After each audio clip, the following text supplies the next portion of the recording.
না হয় আপনি সুপারিশ গ্রহণ করবেন। আমাদের নবী বলেন ইখতারতুশ শাফাআ, আমি সুপারিশ করাটাই আল্লাহর থেকে গ্রহণ করে নিলাম। বলেন তবে, বলেন সবাই বলেন তবে। এই সুপারিশ শুধু তারাই পাবে যারা শিরিক করবে না। নবীজি বলেন ওয়াহিয়া লিমান লা ইউশরিকু বিল্লাহি শাইআ, আমার সুপারিশ শুধু তারাই পাবে যারা আল্লাহর সাথে শিরিক করবে না, তারাই শুধু আমার সুপারিশ পাবে, অন্যরা কিন্তু আমার সুপারিশ পাবে না। সহিহ বুখারীর বর্ণনা ৯৯ নম্বর হাদিসে আল্লাহর নবীর সাহাবী আবু হুরায়রা রাদিয়াল্লাহু তাআলা আন নবীকে প্রশ্ন করলেন, মান আসআদুন নাসি বিশাফাআতিকা ইয়াউমাল কিয়ামাতি ইয়া রাসূলুল্লাহ, হুজুর কিয়ামতের ময়দানে আপনার সুপারিশের মাধ্যমে কোন ব্যক্তি সবচেয়ে সৌভাগ্যবান হবে আমাকে একটু বলেন। নবীজি বললেন আবু হুরায়রা, আমি জানতাম তোমার আগে এই প্রশ্ন আমাকে কেউ করবে না। লিমা রাআইতু মিন হিরসিকা আলাল ইলম, ইলমের প্রতি তোমার যে আগ্রহ, বিদ্যার প্রতি তোমার যে আগ্রহ, আমি জানতাম তোমার আগে এই প্রশ্ন আমাকে কেউ করবে না, তুমি যে প্রশ্নটা করছো। তো যেহেতু তুমি প্রশ্নটা করেই ফেলছো, উত্তরটা নাও। আসাদুন নাসি বিশাফাআতি ইয়াউমাল কিয়ামাতি মান ক্বালা লা ইলাহা ইল্লাল্লাহ খালিসাম মিন কিবালি নাফসি, কোন ব্যক্তি যদি দিল থেকে বলে লা ইলাহা ইল্লাল্লাহ আর এই বিশ্বাস নিয়ে যদি মারা যায়, কিয়ামতের ময়দানে আমার সুপারিশের মাধ্যমে এই ব্যক্তি সবচাইতে সৌভাগ্যবান বান্দা হয়ে যাবে। কি শিখলাম বলেন? লা ইলাহা ইল্লাল্লাহ। তিরমিজির বর্ণনা ৩৫৯২ নম্বর হাদিস। قال رسول الله صلى الله عليه وسلم ما عبد قال لا إله إلا الله مخلصا قط إلا فتحت له أبواب السماء حتى تفزع إلى العرش। নবীজি বলেন, কোন বান্দা যদি একবার ইখলাসের সাথে লা ইলাহা ইল্লাল্লাহ পাঠ করে, আল্লাহর আসমানের সবগুলা দরজা খুলে দেওয়া হয়, তার লা ইলাহা ইল্লাল্লাহ যেন আরশ পর্যন্ত পৌঁছে যায়। তাওহীদের কয় শর্ত বলেন? কয় শর্ত? ১ নম্বর, আল্লাহ ছাড়া ইলাহ নাই, এই বিশ্বাস নিয়ে মরতে হবে। ২ নম্বর, আল্লাহ ছাড়া কোনো ইলাহ নাই, এই কথায় সামান্য সন্দেহ করা যাবে না। সূরা হুজুরাতের ১৫ নম্বর আয়াতে আল্লাহ বলে, ইন্নামাল মুমিনুনা আল্লাযীনা আমানু বিল্লাহি ওয়া রাসূলিহি সুম্মা লাম ইয়ারতাবু وجاهدوا بأموالهم وأنفسهم في سبيل الله أولئك هم الصادقون। আল্লাহ তাআলা বলেন, প্রকৃত ঈমানদার হলো তারা যারা আল্লাহকে বিশ্বাস করে, রাসূলকে বিশ্বাস করে, সামান্য সন্দেহ করে না। ওয়াজাহাদু বিআমওয়ালিহিম ওয়া আনফুসিহিম ফি সাবিলিল্লাহ, যারা নিজেদের জান-মাল নিয়ে আল্লাহর রাস্তায় লড়াই করে। আল্লাহ বলেন, উলাইকা হুমুস সাদিকুন, আমি আল্লাহ তাদেরকে কোরআনে খাঁটি সত্যবাদী বলে ঘোষণা করলাম। তারা খাঁটি সত্যবাদী, আল্লাহকে বিশ্বাস করে, রাসূলকে বিশ্বাস করে, একটু সন্দেহ করে না। ৩ নম্বর শর্ত, লা ইলাহা ইল্লাল্লাহ, আমি মুখে উচ্চারণ করলাম আল্লাহ ছাড়া কোনো ইলাহ নাই, অন্তরেও বিশ্বাস করা। মুখে বললাম আল্লাহ ছাড়া কোনো ইলাহ নাই, অন্তরে যদি ঝামেলা থাকে এটা হবে মুনাফিক মার্কা শয়তান, নেফাকি হবে। এটা কি হবে বলেন তো? সবাই বলেন কি হবে? নেফাকি হবে। মুখে বলতে হবে, অন্তরেও স্বীকার করতে হবে। সূরাতুল ফাতহের 11 নম্বর আয়াতে আল্লাহ বলেন, ইয়াকুলুনা বিআলসিনাতিহিম মা লাইসা ফি কুলুবিহিম, তারা তাদের মুখ দিয়ে এমন কথা বলে যা তাদের অন্তরের কথা না। তাহলে বলেন তো, তাওহীদে 3 নাম্বার শর্ত, মুখে বললাম একটা আর অন্তরে আরেকটা, শর্ত পূরণ হবে?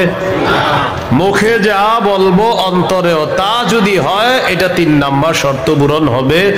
অন্তরে যদি ঈমান সরিষার দানা পরিমাণও হয়, একদিন জান্নাতে যাবেন। সহিহ বুখারীর 44 নম্বর হাদিস, قال رسول الله صلى الله عليه وسلم يخرج من النار من قال لا إله إلا الله وفي قلبه وزن شعيرة من خير وفي قلبه وزن برة من خير وفي قلبه وزن ذرة من خير। নবীজি বলেন, কার অন্তরের মধ্যে যদি গম পরিমাণ, জব পরিমাণ, সরিষার দানা পরিমাণ ঈমান থাকে, গম পরিমাণ, জব পরিমাণ, সরিষার দানা পরিমাণ ঈমান, এই মানুষটা যদি বিভিন্ন অপরাধের কারণে জাহান্নামের সাজা ভোগ করতেও হয়, জাহান্নামের সাজা ভোগ করার পর আমি নবী বলে দিলাম, একদিন জাহান্নাম থেকে বের হয়ে ওই সরিষা পরিমাণ ঈমানের কারণে আল্লাহর জান্নাতে প্রবেশ করবে। খাঁটি ঈমান, বিশুদ্ধ ঈমান, এটার মধ্যে কোনো ঝামেলা করা যাবে না। আল্লাহ কথাগুলা বোঝার তৌফিক দান করেন। 4 নাম্বার শর্ত, সবচেয়ে বেশি আল্লাহকে ভালোবাসা। বলেন, কাকে ভালোবাসা? সবাই আমার সাথে বলেন, সাধারণত বলেন, আমরা 8টি জিনিসকে বেশি ভালোবাসি। 8 জিনিসের প্রতি আমাদের মহব্বত খুব বেশি। এই 8 জিনিসের চাইতেও আল্লাহকে, রসুলকে বেশি ভালোবাসতে হবে। কয় জিনিসের প্রতি টান আছে বেশি? 8 জিনিসের কথা আল্লাহ বলছে সূরা তাওবা 24 নম্বর আয়াত। আমি প্রথম আয়াতটা পড়ি, এরপর অনুবাদ করব, আমরা সবাই বলবো। আল্লাহ তাআলা বলেন, কুল ইন কানা আবাউকুম ওয়া আবনাউকুম ওয়া ইখওয়ানুকুম ওয়া আজওয়াজুকুম ওয়া আশীরাতুকুম ওয়া আমওয়ালুন ইকতারাফতুমুহা ওয়া তিজারাতুন তাখশাউনা কাসাদাহা ওয়া মাসাকিনু তারদাউনাহা আহাব্বা ইলাইকুম মিনাল্লাহি ওয়া রাসূলিহি ওয়া জিহাদিন ফি সাবিলিহি ফাতারাব্বাসু হাত্তা ইয়াতিয়াল্লাহু বিআমরি। কত? আল্লাহ তাআলা বলেন, ইন কানা আবাউকুম, যদি তোমাদের মা বাবা, ওয়া আবনাউকুম, যদি তোমাদের সন্তান, ওয়া ইখওয়ানুকুম, যদি তোমাদের ভাই বোন, ওয়া আজওয়াজুকুম, যদি তোমাদের বিবি, ওয়া আশীরাতুকুম, যদি তোমাদের পরিবার আত্মীয় স্বজন, ওয়া আমওয়ালুন ইখতারাফতুমুহা, যদি তোমাদের উপার্জিত সম্পদ, ওয়া তিজারাতুন তাখশাউনা কাসাদাহা, তোমাদের ব্যবসা, যেই ব্যবসায় লস হওয়ার টেনশনে থাকো, ওয়া মাসাকিনু তারদাউনাহা, যে বাসস্থান তোমরা অনেক ভালোবাসো, আহাব্বা ইলাইকুম মিনাল্লাহ ওয়া রাসূলিহি ওয়া জিহাদিন ফি সাবিলি। আল্লাহ তাআলা বলেন, এই 8টা জিনিস যদি আল্লাহ এবং তার রাসূল আর জিহাদের চাইতে তোমাদের কাছে বেশি প্রিয় হয়, ফাতারাব্বাসু, অপেক্ষা করো, হাত্তা ইয়াতিয়াল্লাহু বিআমরি, আল্লাহ তাআলা গজব নিয়ে আসার অপেক্ষা করো। বলি নাউযুবিল্লাহ। কি শিখলাম? এই 8 জিনিসের প্রতি আমাদের মহব্বত আছে বেশি। আল্লাহ বলেন, এইগুলা যদি আল্লাহর চেয়ে বেশি মহব্বতের হয়, নবীর চেয়ে বেশি মহব্বতের হয়, জিহাদের চেয়ে বেশি মহব্বতের হয়, তাহলে গজবের অপেক্ষা থাকো। তাহলে কি শিখলাম? এই 8 জিনিসের চাইতে আল্লাহকে বেশি ভালোবাসা, রসুলকে বেশি ভালোবাসতে হবে। আল্লাহ তৌফিক দান করে। এখানে কয় জিনিসের ভালোবাসার কথা হলো? 8 জিনিসের ভালোবাসার কথা। এবার আমার সাথে বলেন, সাধারণত মৌলিকভাবে 2টা জিনিস আমাদেরকে আল্লাহর থেকে দূরে রাখে। 1 সম্পদ, 2 সন্তান। এই 2টা মৌলিকভাবে আমাদেরকে খালি আল্লাহর থেকে গাফেল করে দেয়।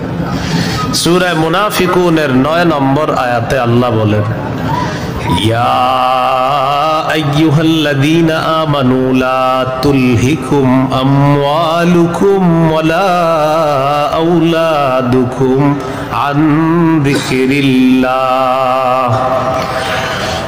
আল্লাহ তাআলা বলেন, হে ঈমানদারগণ, লা তুলহিকুম আমওয়ালুকুম ওয়ালা আওলাদুকুম, তোমাদের সম্পদ, তোমাদের সন্তান তোমাদেরকে যেন গাফেল করে না দেয়, আন যিকরিল্লাহ, আল্লাহর স্মরণ থেকে যেন গাফেল করে না দেয়। দোকানের শাটারটা লাগাইতেছেন, অর্ধেক শাটার আপনি নিছেন, মুয়াজ্জিন মসজিদের মধ্যে বলে কদ কামাতিস সালাহ, কদ কামাতিস সালাহ, নামাজ দাঁড়ায় গেছে, নামাজ দাঁড়িয়ে গেছে। এই টাইমে কাস্টমার এসে কয় 10,000 টাকার সদায় লাগবে, টেনশনে পড়ে গেলেন, নামাজ 10,000, নামাজ 10,000, নামাজ 10,000, পুরাই টেনশনে আছেন। আল্লাহ তাআলা বলেন, সম্পদ যেন তোমাদেরকে আল্লাহর থেকে দূরে সরায় না দেয়। নামাজ দাঁড়িয়ে গেছে, আপনি শাটারও লাগাইতেছেন নামাজে যাওয়ার জন্য, আল্লাহ তাআলা বলেন, এই শুনো, সম্পদ যেন আল্লাহর থেকে দূরে সরায় না দেয়। কাস্টমার কয় 10,000, মুয়াজ্জিন কয় কদ কামাতিস সালাহ, টেনশনে পড়ে গেছে, কি করুন? সূরা তাহার 132 নম্বর আয়াতে আল্লাহ বলেন, লা নাসআলুকা রিজকা নাহনু নারযুকুকা, নবী আপনার কাছে আমি রিজিক চাই না, আমি আপনারে রিজিক দেই। পরিবারকে নামাজের কথা বলেন, নিজে নামাজ পড়েন। নামাজের পর আল্লাহ তাআলা রিজিকের কথা কেন বললেন? কারণ রিজিকের টেনশনে মানুষ নামাজ থেকে দূরে থাকে। আল্লাহ বলেন, বান্দা তুমি নামাজে যাও, আমি তোমার থেকে রিজিক চাই না, আমি আল্লাহ তোমাকে রিজিক দিয়ে দেই। সম্পদ আল্লাহর থেকে দূরে রাখে। আর হলো সন্তান, সারাদিন কান্নাকাটি করে না, যেই জোহর নামাজে রওনা করবেন ওই টাইমে কয় আমি চিপস খাম, সারাদিন কানবে না। যখন নামাজে যাবেন তখন এক দুনিয়ার যত কিছু আছে সব খাইতে মন চায়, ইবলিস এসে খোঁচায়, আপনি তখন বুদ্ধি করে কি করবেন, ওইটারে প্যাম্পাস পরায়া মসজিদের এক কোনায় নিয়ে বসায় দিবেন, বসে থাকেন, বসে থাকেন, বুঝেন নাই? আর ইবলিস রে বলবেন, ইবলিস তুমি যেই ঝামেলাটা আমার সাথে ডেলি নামাজের সময় করো, এই ঝামেলা করে কাজ হবে না। কারণ নামাজের সময় তুই যতবার আমার সন্তানরে খোঁচাবি, ওরে ততবার কাঁধে করে মসজিদে নিয়ে যাবো, প্যাম্পাস পরায় ওইটারও নিয়ে যাবেন মসজিদে, নিয়ে পাশে বসায় রাখবেন, বুঝে তো? তো ইবলিস বুঝে ফেলবে না, এই রে খোঁচায় লাভ না, এরে খোঁচাইলে দেখি সন্তানও নামাজি বানায় ফেলবে। সম্পদ, সন্তান আল্লাহর থেকে আমাদেরকে দূরে রাখে। প্রিয় ভাইয়েরা, এই 2 জিনিস যেন আমাদের মধ্যে এত মহব্বত গালেব না হয় যে এই 2 জিনিস এত পরিমাণ মহব্বত করতে গেলাম, আল্লাহকে ভুলে গেলাম, রসুলকে ভুলে গেলাম, আখিরাত ভুলে গেলাম, এমনটা যেন না হয়। সম্পদ ভালোবাসি, সন্তান ভালোবাসি, মা ভালোবাসি, বাবা ভালোবাসি, ঠিক, কিন্তু এর চেয়ে বেশি ভালোবাসি আল্লাহকে। এই হলো আল্লাহকে সবচেয়ে, তাওহীদের কয় শর্ত? 4 নাম্বার। সবচেয়ে বেশি কাকে ভালোবাসা? আল্লাহকে, রসুলকে সবচেয়ে বেশি ভালোবাসা, আল্লাহকে এরপর রসুলকে সবচেয়ে বেশি ভালোবাসা। সহিহ বুখারীর বর্ণনা 16 নম্বর হাদিস, ক্বালা রাসূলুল্লাহ সাল্লাল্লাহু আলাইহি ওয়াসাল্লাম, সালাসুন মান কুন্না ফীহি ওয়াজাদা হালাওয়াতাল ঈমান। নবীজি বলেন, 3টা বৈশিষ্ট্য যদি কারো মধ্যে থাকে, সে অন্তরের মধ্যে ঈমানের স্বাদ আস্বাদন করতে পারবে। 1 নাম্বার, ইয়াকুন আল্লাহু ওয়া রাসূলুহু আহাব্বা ইলাইহি মিম্মা সিওয়াহুমা। আল্লাহ আল্লাহ রাসূল ছাড়া যত কিছু আছে সবকিছুর চাইতে আল্লাহ আর তার নবীকে বেশি ভালোবাসা। 2 নাম্বার, ওয়া ইউহিব্বাল মারআ লা ইউহিব্বুহু ইল্লা লিল্লাহ, কোন মুসলমানকে শুধুমাত্র আল্লাহর জন্য ভালোবাসা। 3 নাম্বার, আইয়াকরাহা আইয়াউদা ফিল কুফরি কামা ইয়াকরাহু আইয়ুকযাফা ফিন্নার, আগুনের মধ্যে পুড়ে যাওয়া যেমন অপছন্দ, তেমনি ভাবে কুফরি করাটাও এমন অপছন্দ হওয়া। কোটি কোটি টাকা আপনার সামনে রাখা হলো আর বলা হলো আগুনে পুড়ে মারা যাও, আপনি তখন জবাব দিবেন আপনার কি মাথা খারাপ? আগুনে পুড়ে যদি আমি মারা যাই তুই কোটি টাকা দিয়ে আমি করবো কি? এবার আপনাকে বলা হলো কোটি কোটি টাকা দেওয়া হবে, তুমি কুফরি করো, আপনি জবাব দিবেন কোটি টাকার বিনিময়ে যেমন দুনিয়ার আগুনে পড়তে চাই না, তেমনি ভাবে কোটি টাকার বিনিময়ে কুফরি করে জাহান্নামের আগুনেও পড়তে চাই না। নবীজি বলেন কারো মধ্যে যদি এমন অনুভূতি থাকে আগুনে পুড়ে যাওয়া তার অপছন্দ, তেমনি ভাবে কুফরি করাটাও তার কাছে অপছন্দের, আল্লাহ তাআলা তার অন্তরের মধ্যে ঈমানের স্বাদ তৈরি করে দিবেন, ঈমানের স্বাদ দিবেন। তো এই 3টার মধ্যে একটা হলো আল্লাহকে বেশি ভালোবাসা। বলেন তো তাওহীদের কয় শর্ত? 1 নম্বর, আল্লাহ ছাড়া কোনো ইলাহ নাই, এই বিশ্বাস নিয়ে মৃত্যুবরণ করা। 2 নাম্বার, আল্লাহ ছাড়া কোনো ইলাহ নাই, এটার মধ্যে একটুও সন্দেহ করা যাবে না। 3 নাম্বার, আল্লাহ ছাড়া কোনো ইলাহ নাই, এটা মুখে বলা, অন্তরে স্বীকার করা, বিশ্বাস করা। 4 নাম্বার, আল্লাহকে সবচেয়ে বেশি ভালোবাসা। এই 4 শর্ত পূরণ করে আমরা যেন কবরে যেতে পারি, আল্লাহ তাআলা তৌফিক দান করেন। এরপরে আল্লাহ বলেন ওয়াল্লাহু সামিউন আলিম, আল্লাহ সর্বশ্রোতা সর্বজ্ঞানী। এটা হলো সূরা বাকারার 256 নম্বর আয়াত। এখন আপনাদেরকে 56 নম্বর আয়াত থেকে জিজ্ঞাসা করতে চাই, একটা হলো তাগুতের দল আর একটা হলো আল্লাহর দল। দুনিয়াতে মৌলিকভাবে মানুষের দল 2টা, একটা হলো হিজবুল্লাহ আল্লাহর দল, আর একটা হিজবুশ শয়তান শয়তানের দল। এই 2 দল মৌলিকভাবে মানুষের মধ্যে সূরা মুজাদালায় 2 দলের কথা আছে। তো এই 2 দলের মধ্যে আমরা কার দলে থাকবো? আল্লাহর দলে না শয়তানের দলে? আল্লাহর দলে আমরা যারা থাকবো আল্লাহ আমাদের অভিভাবক হয়ে যাবে। এই কথাটা আল্লাহ সূরা বাকারার 257 নম্বর আয়াতে বলতেছে, মন দিয়ে শুনেন কি বলে। আল্লাহু ওয়ালিয়ুল্লাযীনা আমানু, যারা ঈমানদার তাদের অভিভাবক আল্লাহ। সুবহানাল্লাহ। আপনারা মাঝে মাঝে এমনি দোয়া করতে পারেন না, আল্লাহ আপনি আমার অভিভাবক, আল্লাহ আপনি অভিভাবক। আল্লাহ সূরা বাকারা 257 নম্বর আয়াতে বলছেন আপনি আমার অভিভাবক। আল্লাহ আমি তো সমস্যায় আছি, আমারে সমাধান করে দেন। এইভাবে বলতে হবে, আল্লাহ আপনি বলছেন আপনি আমার অভিভাবক, আল্লাহ আপনি আমার সমস্যা সমাধান করে দেন। এইভাবে আল্লাহকে বলতে হবে।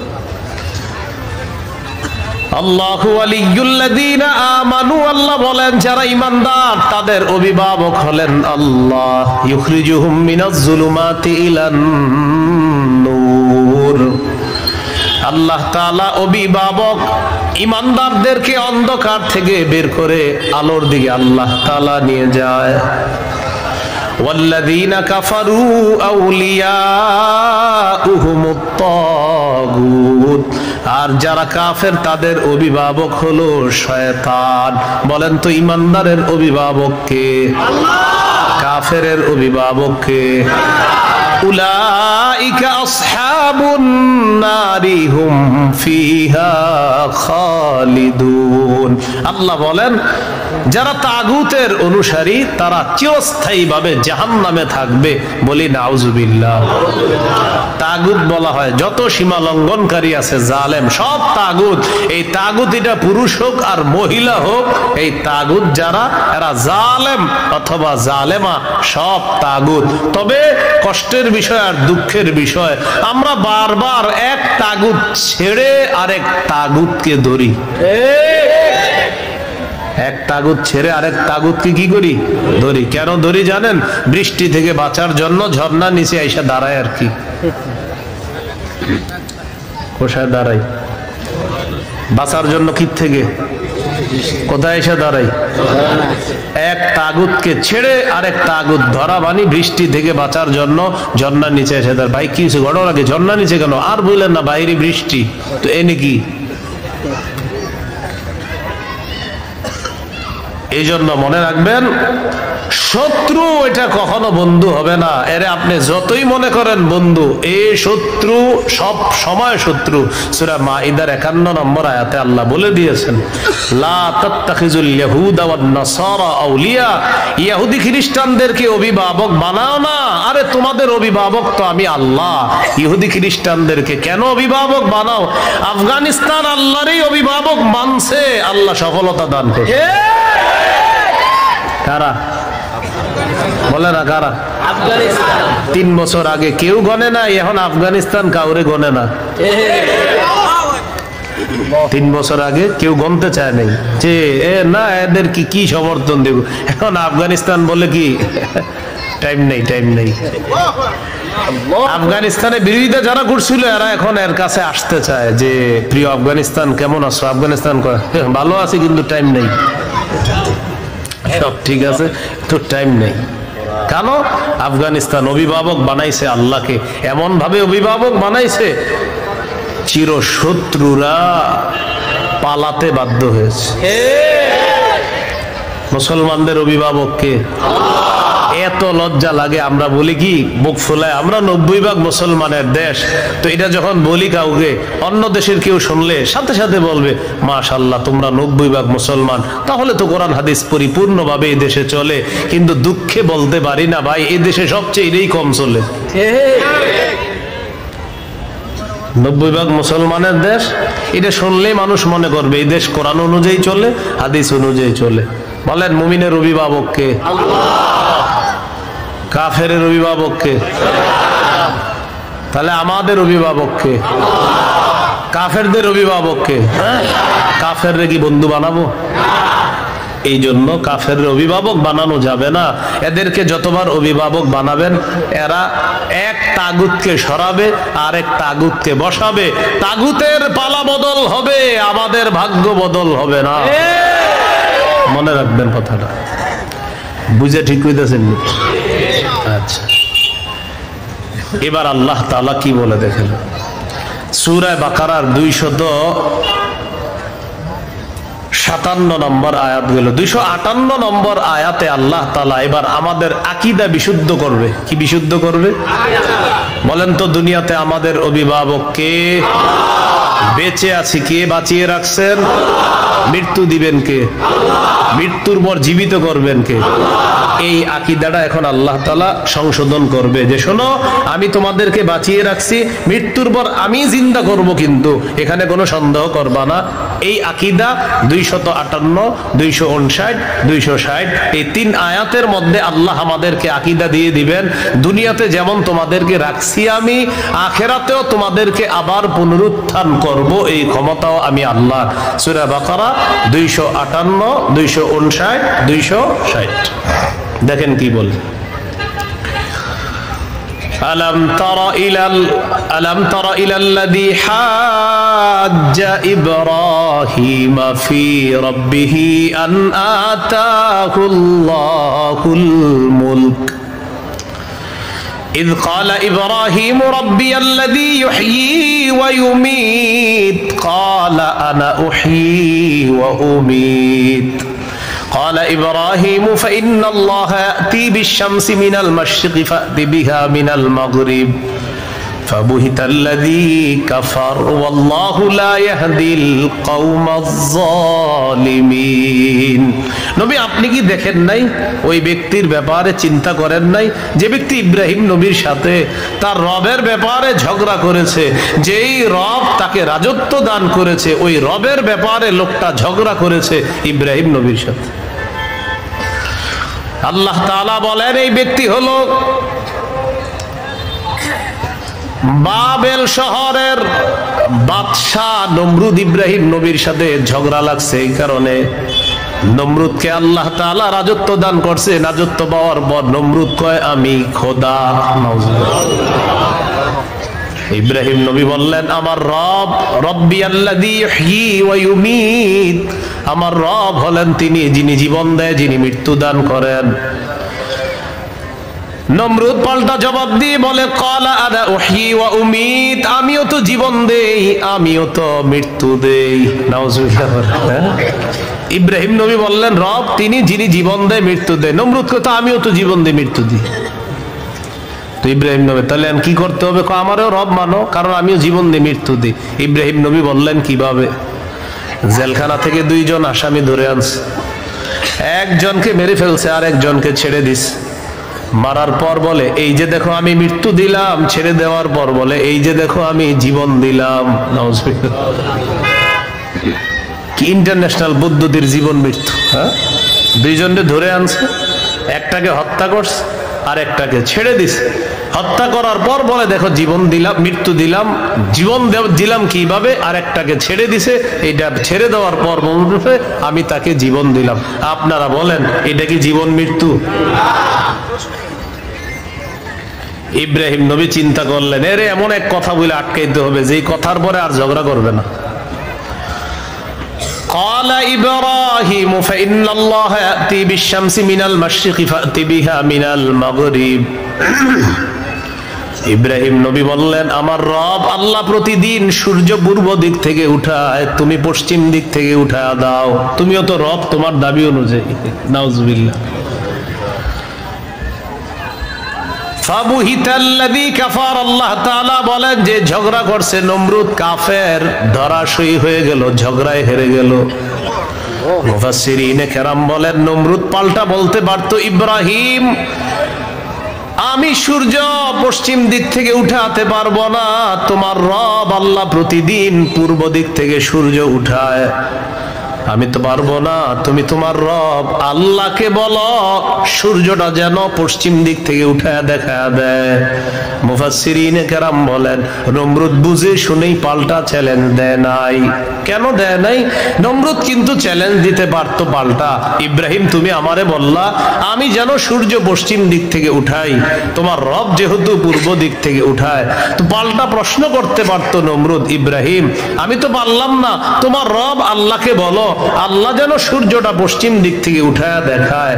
মুফাসসিরিনে কেরাম বলে নমরুদ এটা বুঝে শুনেই পাল্টা প্রশ্ন করে নাই, কারণ নমরুদ জানে এই প্রশ্ন করলে ইব্রাহিম চ্যালেঞ্জ গ্রহণ করবে, আল্লাহকে বলবে আল্লাহ সাথে সাথে সূর্য পশ্চিম দিক থেকে উঠায় দেখায় দিবে। আর এটা যদি করে ফেলে নমরুদের দল ছোট হয়ে যাবে, হালকা হয়ে যাবে। এই জন্য নমরুদ আর পাল্টা চ্যালেঞ্জ নেয় নাই। বলেন তো নমরুদকে রাজত্ব দিয়েছিল কে? দেওয়ার পর বলে আমি খোদা। কি বলে? আমি খোদা। এই জন্য প্রিয় ভাইয়ারা সামনের দিকে যাদেরকে আমরা শাসন ক্ষমতায় বসাবো, যাদেরকে আমরা দায়িত্ব দিব, বুঝে শুনে দায়িত্ব দিতে হবে। কি শুনে? বলেন আমার সাথে, প্রতিদিন 2 রাকাত অতিরিক্ত নফল নামাজ পড়ব, পড়ার পর 3টা দোয়া করব। 1 নাম্বার আল্লাহ, বলেন আল্লাহ কিয়ামতের আগে বাংলাদেশে আর কোন নারী প্রধান চাই না।